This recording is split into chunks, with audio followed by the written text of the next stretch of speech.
Bueno, hoy vamos a meternos de lleno en las historias que están como escondidas, ¿no? Detrás de uno de los textos más influyentes de la historia, la Biblia.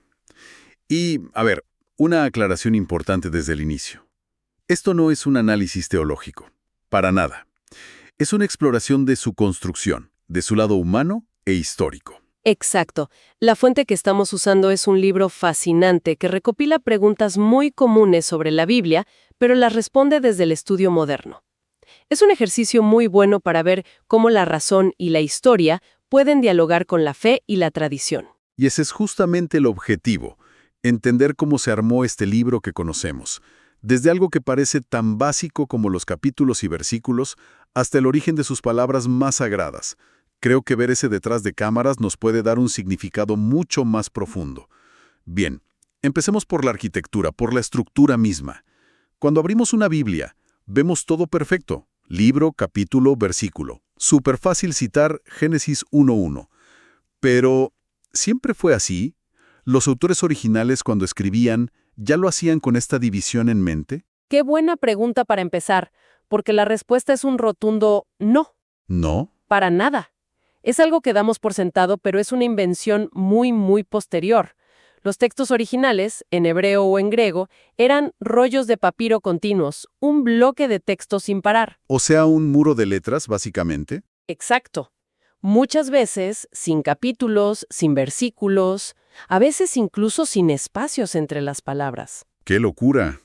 Entonces, ¿cuándo y por qué alguien decide empezar a cortar todo?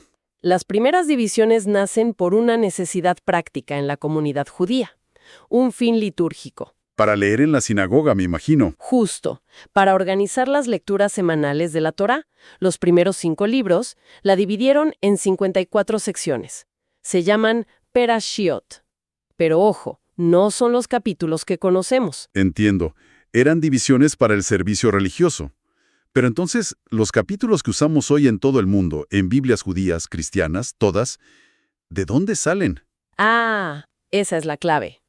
Porque la respuesta es sorprendentemente tardía. La división en capítulos que usamos todos fue creada recién en el año 1220. 1220. Eso es más de 1000 años después de que se escribieran muchos de los textos. Exactamente.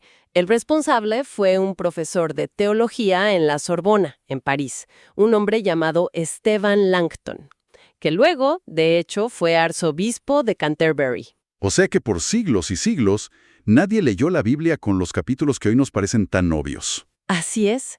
Pero el sistema de Langton fue tan práctico, tan útil para estudiar y citar, que se popularizó a una velocidad increíble, tanto que hasta la comunidad judía lo terminó adoptando para sus ediciones impresas. ¡Wow! ¡Qué increíble! Y los versículos, esos numeritos chiquitos para citar una frase exacta. Esos son todavía más nuevos. Si los capítulos son medievales, los versículos son casi de la era de la imprenta. Y la historia de su origen es fantástica. Los añadió en 1551 un editor protestante francés, Roberto Stefano. ¿Y cómo lo hizo? Con un comité de eruditos, me imagino. No, para nada.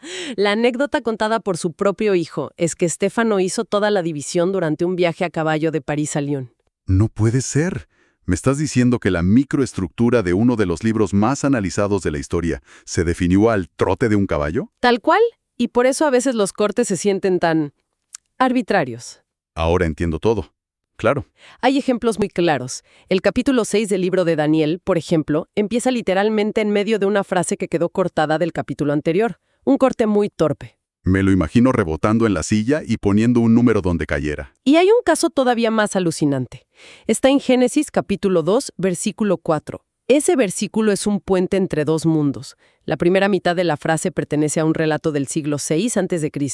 y la segunda mitad, justo después de la coma, le escribió otro autor 400 años antes. ¿Qué? 2 épocas, 2 autores, 2 teologías, unidas en un solo versículo por una decisión editorial de hace menos de 500 años. Ese ejemplo es perfecto para pasar al contenido, porque si un versículo puede unir a dos autores separados por 4 siglos.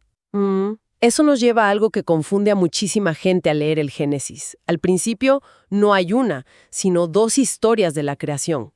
Y no solo son distintas, parecen contradecirse. Es una de las primeras grandes sorpresas para quien lee el texto con atención, ¿no? No es que lo repita, es que son dos relatos muy, muy diferentes. Exacto. En Génesis 1 tenemos un Dios majestuoso, casi cósmico, llamado Elohim. Crea el mundo en 6 días, todo súper ordenado, plantas, luego animales y al final hombre y mujer al mismo tiempo. Muy estructurado. Y después, en Génesis 2, la historia como que empieza de nuevo, pero es otro mundo. Totalmente. El Dios ahora se llama Yahvé Dios y es mucho más cercano, más humano, digamos. Actúa como un alfarero que moldea al hombre del barro o un cirujano que le saca una costilla. Y el orden de la creación está al revés. Primero el hombre, luego las plantas, después los animales y, al final de todo, la mujer. Entonces, ¿qué pasa acá? ¿Es un error? La respuesta que da el estudio moderno es fascinante. No, no es un error. Son, como decíamos con el ejemplo del versículo, dos relatos de dos autores distintos, de épocas distintas y con propósitos muy, muy diferentes. A ver, ¿y cuál es cuál? El segundo relato, el de Génesis 2, el del dios alfarero, es en realidad el más antiguo. Lo escribió un autor que los académicos llaman el Yavista, por el nombre que usa para Dios. Estamos hablando del siglo X a.C. Es un texto con un sabor más folclórico, más primitivo. Usa un lenguaje de parábola oriental para hablar de la soledad, de la relación entre hombre y mujer, temas muy profundos. Ok, ese es el más antiguo. ¿Y el primer relato? El de los 7 días, que sin embargo aparece primero en el libro.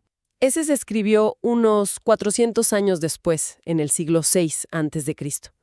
Sus autores son de la escuela sacerdotal.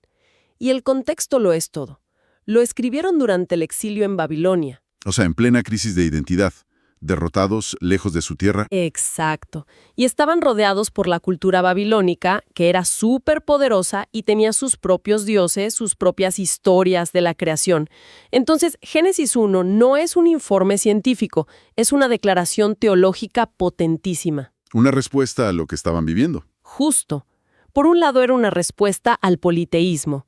Los babilonios adoraban al sol y la luna. El autor sacerdotal dice, no son dioses, son simples lámparas que creó el único Dios. Les quita todo su poder. Claro, los degrada a objetos. Totalmente.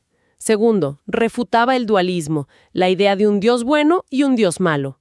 Por eso repite como un mantra la frase «y vio Dios que era bueno», 7 veces. Y lo tercero, me imagino, era para reforzar su propia identidad. Exacto. La estructura de 7 días no es casual.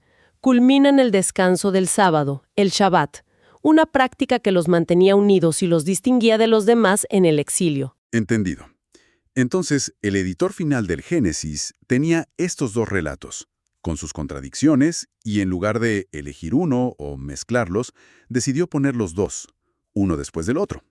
Y esa decisión es muy reveladora. Al editor no le preocupaban las contradicciones científicas. Parecía entender que la verdad sobre el origen del mundo era tan compleja que una sola perspectiva no alcanzaba. Se necesitaban las dos visiones, la del Dios cósmico y la del Dios cercano. Es fascinante eso de los nombres de Dios, Elohim y Yahvé. Y hablando de Yahvé, esto me lleva a una duda clásica, que creo que mucha gente tiene. ¿Se dice Yahvé o Jehová? Esa es una de las confusiones más curiosas y extendidas en la historia de la traducción. Es un caso de estudio perfecto de cómo la historia de un texto puede alterar una palabra. ¿De dónde viene todo el lío? El origen es el nombre que Dios le revela a Moisés. En hebreo original se escribe con 4 consonantes: Yod, G, Waw, G. En nuestro alfabeto, YHWH. El famoso tetragramatón. Correcto. Y aquí hay que recordar algo clave del hebreo antiguo. Se escribía solo con consonantes. Las vocales no se ponían. El lector las suplía al leer.